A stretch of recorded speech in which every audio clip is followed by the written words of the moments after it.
And I'm going to be talking about my work teaching accents of English to different kinds of people. Okay, so the plan is for me to discuss 3 different types of learner. They're not completely separate, but it helps to compare them. I'm going to talk a little bit about differences between teaching native speakers and teaching non-native speakers. I'll talk a little bit about teaching actors. I'll discuss the whole idea of how one teaches non-technically. Pronunciation is quite detailed from a technical point of view, and phonetics is the science of speech. It's quite technical, but often you have to teach people who don't have any technical knowledge. How does one do this? I'll talk a little bit about interesting problems, specific issues to do with teaching people who are themselves teachers. And if there is enough time, there may be, there may not be, I'll discuss a little bit about some general issues of teaching and learning. Okay, so this is not a perfect division, but to make things simple, to be simple, I will pretend that there are just 3 kinds of learner, 3 kinds of people that I teach. Teachers, actors, students. Many people fall in between, not exactly one or the other. So to simplify a little bit. Okay, now we can compare these groups into different kinds of students in terms of how much technical knowledge they have or not. This is one of the things which I must take into account. This is one of the things which I must consider, think about when teaching. How much technical knowledge does my student, my client, have? Typically, actors may have very little. Students, I'm using this word students, very broad, simple term. I mean relatively lower level learners of the language. Relative beginners, not real beginners. Beginners are not worried about their accents yet. They have more important things to do. But technical knowledge is one of the parameters, one of the dimensions in terms of which students differ from each other. Another dimension is basic language skill. How many words do they know? How much grammar do they know? How much of what I say can they understand? How fluent are they? And here, students, in the sense that I mean it, students, I mean people who have relatively lower language skill. Teachers, of course, are this way.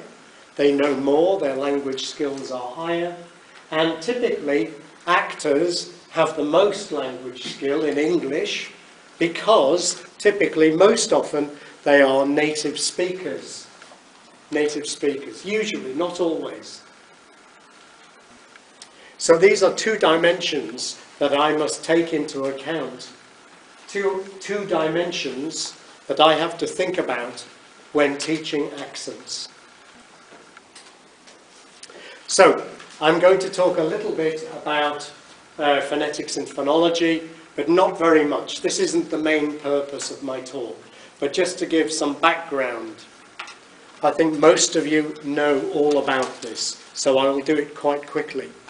We can differentiate between the phonological system of any language, the system of a dialect, and we can talk about the phonetic details of the elements of the system. For example, if we compare, say, Spanish, English, Japanese, for example, we could look at these sounds. So there are 3 sounds of Spanish. La, la, la, la, la, la, la, la, la, la, la, and ra, ra, ra, ra, ra, ra, ra, ra, ra, ra, and rrr, the trill, ra. And those three sounds, they are three different elements of the Spanish phonological system. The Spanish system has three different sounds, l, r, r, where other languages may have a different system. English has just two sounds corresponding to the three of Spanish, l and r. And those two sounds can differentiate words. Whereas, of course, we all know that Japanese has one corresponding sound. So, 3, 2, 1. The details, of course, are different. In using phonetic symbols, we can show that Spanish has a l and a tap, r, and a trill, r. English has a somewhat similar l and a different kind of r, r, r, r. Neither r nor r. And in Japanese, the detail system is very complicated. The system is simple. One sound. Only one sound makes a difference in Japanese. But the details are complicated. Sometimes I hear ra, sometimes I hear la, sometimes I hear a lateral flap, la, la. Reasonable? Not very good. I'll try. It's very difficult for me. La, la, la. Different possibilities, maybe other ones as well. So the details can be discussed differently from the system. Or in the vowel system, we know perfectly well that both Spanish and Japanese have a classic five-vowel system, just as Latin had 5 vowel qualities, which is why Romaji, Roman alphabet, has 5 vowel symbols. But of course, this is not right for English, not for English phonology. English has many vowels, 15, 20 maybe, depending on the accent. In terms of phonetic detail, we can say that Spanish u is different from Japanese u, and u itself varies from situation to situation.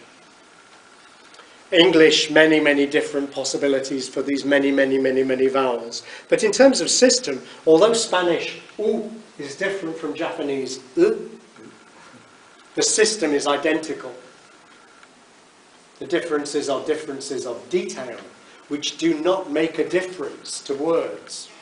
So the key concept here is talking about system differences, which make a difference in terms of meaning, in terms of words, and detail differences, which do not make a difference of words.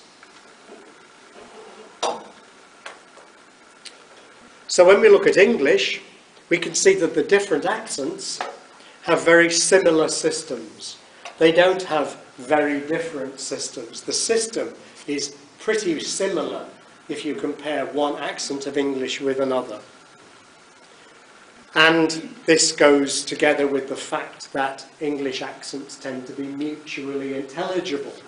Some people define accents as the sound system of a dialect, and dialects of one language are often defined as mutually intelligible.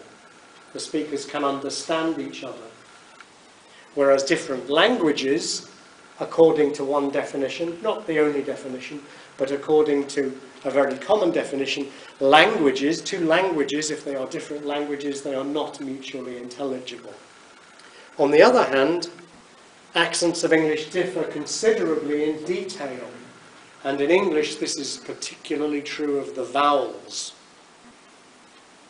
So the system may be very similar, but the details of the vowels are very different as you go from one accent of English to another. Most of you in this room don't really need the examples. Hot, what, boot, bird. That's a recording of some American vowels, and we have some British vowels. Bed, beak, bat, hot, bought, boat, her. Okay, so that's Sorry, can you turn the volume down, please? Feedback. So we have different vowel qualities. So here we can see that the systems are exactly the same. Their words are slightly different because I put the words in for the two recordings that I had there. One's Bruce Hayes, the American phonologist. The other one is the late, great Peter Ladefoged, famous phonetician, British accent. The system is the same.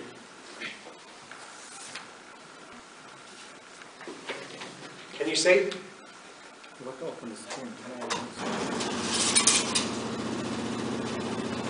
Sorry? No, it's because it's low down, that's the problem. Okay, so you can hear that if we look, for example, at these final words, we can see American hot, British hot, hot, hot, bought, bought, bought, bought, boat, boat, boat, boat. And this is the best one, of course, burr.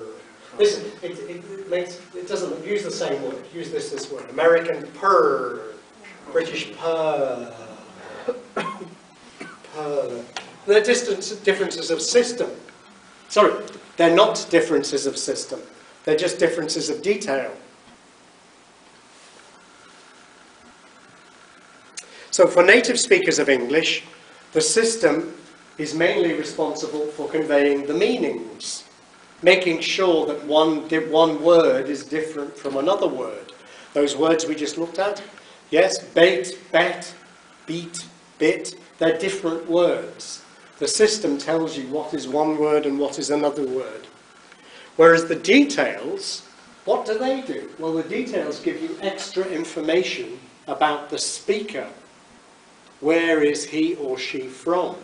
Social class, region, age. Now, accents differ to some extent in system. I'm not trying to be very naive here. It's clear that accents may differ to some extent in system as well. But mainly in English, you're dealing with details, particularly details of vowels. Yeah. So, students, by which I'm using student as a simple word here to refer to learners who are not native speakers, especially learners who are relatively at the beginning of their learning career, not super expert. For students, the most important thing is to learn the system of the new language, whether it's English or Japanese or Spanish or any language at all, whatever language you're learning, you must learn the new system. You have to learn what makes a difference in this other language. You have to be able to differentiate the different words of the target language to understand and to be understood. If you don't do this, you will have problems of understanding. So we all know that liver and river are different words of English. That's a liver, that's a river. Okay? And the beginning learner, when somebody begins to learn English, if it's a Japanese person beginning to learn English, you have to realize that these are different things. Liver and river may sound very similar to Japanese people when they begin to study English, but they make this difference, is a big difference in English. A liver is not the same thing as a river, obviously. Well, it's obvious to an English speaker. A runway is not the same thing as a runway. A runway is one thing, runaway is something else. It's a very, very similar sound, but that's a runway at an airport, and there is somebody who wants to run away. And the beginning learner of English must realize that if you say the plane is landing on the runaway, it's not correct. It sounds as though the plane is going to land on somebody who is running away. And we all know there's a difference between city and shitty. Yes, one of my Japanese clients keeps telling me about the city where she lives. And she keeps saying this, and I keep trying to tell her not to do this, but she keeps doing it. Of course, she's thinking of city, and you'll be very, very glad to know that I don't have a picture of the other one.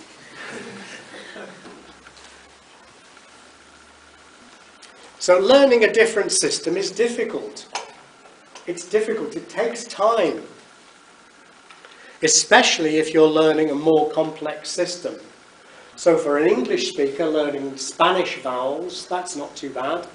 Learning Japanese vowels, not too bad. You won't sound, the typical English-speaking learner of Spanish or Japanese may not sound very Spanish, they may not sound very Japanese, but they can learn the differences between the words quite easily, as far as vowels are concerned.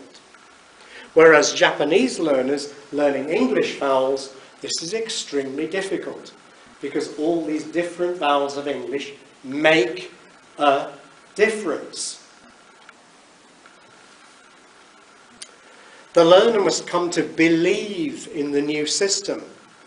The learner has to come to believe what makes a difference. City, shitty, doesn't make much difference to a Japanese ear. City, shitty, city, shitty, doesn't make much difference. The moment you're in an English-speaking environment, it makes a big difference. And the learner has to believe this, has to come to believe it. And it applies in all kinds of areas. This is the most powerful man in the world, standing in front of thousands of people, doing this. And when I discovered that this is not a very good idea in Japan, I was quite shocked to find that it makes a difference. In Japan, it makes a difference if you blow your nose loudly in front of a big audience. But in Britain, or in the United States, what difference? What's the problem? I will blow my nose. Oh, well, what difference does it make? Doesn't make any difference to me. Doesn't make any difference to President Obama. And when I learned this, I told friends of mine in Britain, I said, you know, in Japan, if you go to Japan, don't blow your nose loudly in public in front of people. And they thought I was joking. They don't believe me. They think I'm trying to fool them. Yeah? So they don't believe that this makes a difference in Japan. It's the same thing with liver, river. Runway, runaway. City, shitty. Makes a difference in the other system. You have to believe before you do it, because I have a cold at the moment. My nose is running.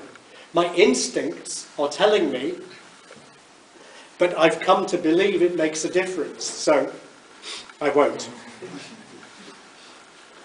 And I want to mention the speech chain. Many of you will have seen this famous diagram. It's even the name of a book. Phoneticians the world over believe this model and they teach it. The speech chain. It begins with the mouth, with the muscles. You create sound waves and the sound waves travel along from my mouth to your ears and then into the brain. This is the speech chain. Beginning with production and followed by perception. Yes, have you seen this picture before? Well, you see, as far as I'm concerned, it's a complete disaster. It's completely wrong. Absolutely wrong. From the point of view of the native learner, the speech chain looks like this. When you're an infant, you lie in your cot or your pram, in your little place when you're growing up, when you're very small, before you know a language. And what do? Do you sit there using your vocal muscles to speak? No, of course not. You sit there listening or lie there listening. So your first experience of a language is listening. Sound waves. They go into your ear and your brain, and gradually you begin to use your vocal muscles to reproduce the speech sounds that you have heard already. Yes? And this is what native learners do. Native learners. Native learners begin by hearing sounds and then afterwards, after perception has occurred, then you attempt production in order to create the sounds that you have already heard. And this also applies in adult language. At the moment, I am speaking, and you might say, well, look, the speech chain starts with me, my vocal muscles make the speech, it goes through the air, sound waves into your ears, and production precedes perception. No, no, no, no, no, no, no, no, no, it's wrong. The sounds that I am making, I am trying to reproduce, to recreate sounds of English which I know already and which I have heard. And if something happens to stop me hearing what I'm doing, it creates problems for my production. You all know the situation if you wear loud headphones, iPod, something, yeah? And immediately you start speaking loudly like this because of the music in your ears. Or, more tragically, less fortunately, people who in adulthood lose their hearing. People who become deaf. Their speech is affected. They don't sound so good anymore because they can't hear themselves. They're not able to recreate the sounds they're trying to make. So the thing that comes first is the sound that you are trying to make. Yeah? That's correct. So, perception comes first. Now we're talking about students, non-native learners. And still, perception comes first. Learners must perceive and believe a target sound before they can hit it with their vocal organs, with their vocal muscles. You have to have the mental image of the right sound before you can make it. It's no good trying to teach the muscles. It's no good trying to say, put your tongue here, put your lips here. It's a waste of time unless you know this, unless you know and believe in the sound you're going to hit. Otherwise, you're like somebody trying to throw an object at a target which you cannot see. You have to have it inside your head. You have to hear it first. For example, this is something that I encounter all the time with my Japanese students and clients. Japanese learners who fail to pronounce English weak syllables correctly. One of the, perhaps, arguably, maybe the biggest problem of Japanese speakers. You know, because it relates to rhythm. I know I've attended Masaki's lecture very often, saying the number one problem for Japanese speakers learning English is rhythm. And the thing about English rhythm is all to do with the weak syllables, the strong and the weak syllables. So this is very, very, very important. But Japanese speakers will typically say, the students are here. The students are here. The students are here. It's just I'm talking about. But native speakers don't say this. Native speakers say the students are here. The students are here. So why are Japanese speakers saying the students are here? The students are here. Because the weak syllables of native speakers are not yet being perceived or, and this is crucial, believed. You must hear them and you must believe that they are there and that they make a difference. Yeah? So if I say this sentence, or this sentence, can you see it? It's very low. Can you see it? I say, the students are here and are weak. The students are here. But what I found from teaching Japanese students is that what students hear, when I say the students are here, all four words are there. I'm saying all four words. The students are here. But my Japanese students, I think, are hearing this. Because very often, I said, for example, this is a simple example. the reality is a little bit more complicated. But often when I'm teaching Japanese people, I say, repeat this sentence, please, repeat. The students are here. And the Japanese student or client says to me, students here. Students here. Students here. They're only hearing 2 words. They're not even hearing the small syllables. It's the same problem as the production problem. The students are here, which doesn't sound like English. It sounds like Japanese English. And the production will not change until the mind has come to believe, to hear, to perceive, and to believe in the weak syllables of the native language.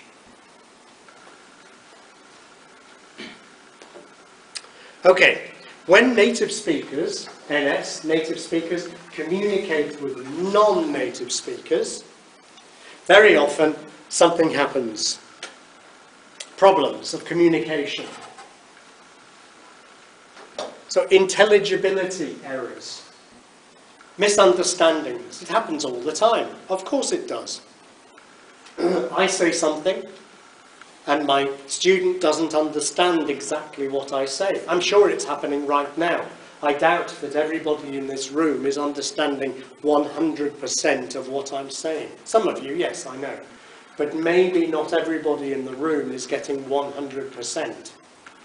I'm trying to speak clearly, but I will not succeed completely in getting everything across. Likewise, I know that when I listen to you, I may not understand exactly what you say in English. The instinct when this happens is to be embarrassed and to say, I'm sorry, what? Let's solve the problem, fix it, put it right, find out what was intended, and move on.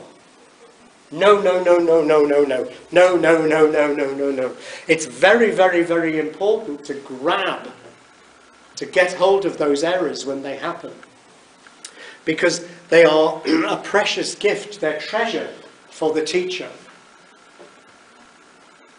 Yeah? We don't want to be embarrassed. It's inevitable, but we should not sweep them aside or ignore them or move on, step over them like it's a problem. Get over that and move onwards. No. Stop. Find out what went wrong. Whenever I'm teaching and there's an understanding problem, I always stop immediately to find out what it was, because that is what tells you